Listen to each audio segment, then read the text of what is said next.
ये वीडियो काफ़ी वायरल है जिसमें ये खुद को मेवात का बताता है और कहता है कि अगर हम हो तो पुलिस वालों को मार देंगे। मैं अनु कह रहा हूँ एक आध पुलिस वाले साले जान से मार देंगे, एक आध तो मार। भाई मैं इनसे कहना चाहता हूँ कि तू बहुत बड़ा जाहिल आदमी है और इस तरह के प्रोटेस्ट में तुम्हारी कोई ज़रूरत है ही नहीं।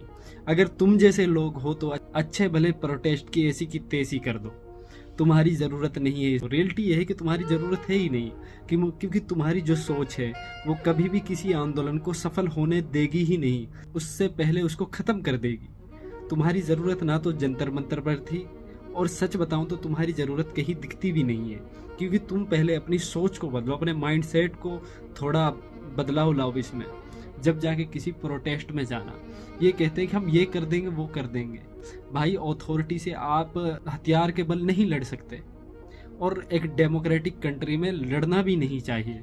हमारे पास हथियार है कि अगले 5 साल बाद फिर से सरकार चुनो, जो सत्ता पे बैठकर जुल्म कर रहे हैं उन्हें उतार के फेंक दो। यही तो है। ये थोड़ी ना तो हम अथॉरिटी से लड़ें, हाथ में हथियार उठा लें। इस तरह तो कोई भी देश ना तो तरक्की कर पाएगा और ना ही कभी कोई देश इस तरह प्रोटेस्ट करके कुछ बड़ा हासिल कर पाएगा।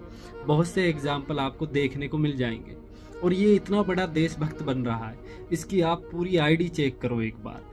कहीं भी कोई ऐसी पोस्ट नहीं है इससे पहले इसकी आईडी पर जो ये दिखाई कि हमें कि ये एक जागरूक इंसान है, जिसने पहले भी सामाजिक राजनीतिक मुद्दों पर अपने विचार व्यक्त किए हैं। कहीं भी नहीं, सिर्फ और सिर्फ वीडियो मिलेंगी आपको जिनमें ये अपने आप को ग्लैमराइज कर रहा है, तो उससे ज़्यादा कुछ भी नहीं। तो भाई इस तरह के लोगों को कमेंट में आके शाबाशी देने से अच्छा है कि उन्हें ये बताओ कि तुम्हारी ये बातें सिर्फ और सिर्फ प्रोटेस्ट को ख़राब कर रही हैं, उसे अच्छा नहीं कर सकती। कल को यही बातें गोदी मीडिया उठाएगा और अपने न्यूज़ चैनल्स पे डालेगा और कहेगा कि ये देखो आतंकवादी आ गए, क्योंकि तुम बात ही ऐसी कर रहे हो। तुम हथियार उठाने की बात कर रहे हो, तुम पुलिस को टारगेट करने की बात कर रहे हो। भाई वो लोग हैं जो पिट लिए खड़े होकर आंदोलन में, लेकिन उन्होंने पुलिस पर हाथ नहीं उठाया। उन्होंने कहा कि मारो हमें मारो, लेकिन उन्होंने बदले में पुलिस पर हाथ नहीं उठाया।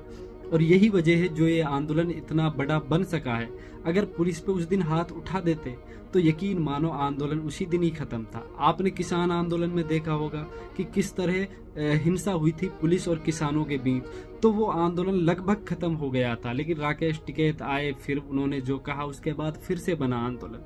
तो हिंसा से आंदोलन खत्म होता है। हिंसा करोगे तो सरकार के पास आपके ऊपर लाठी चार्ज, यहाँ तक कि फायरिंग करने तक का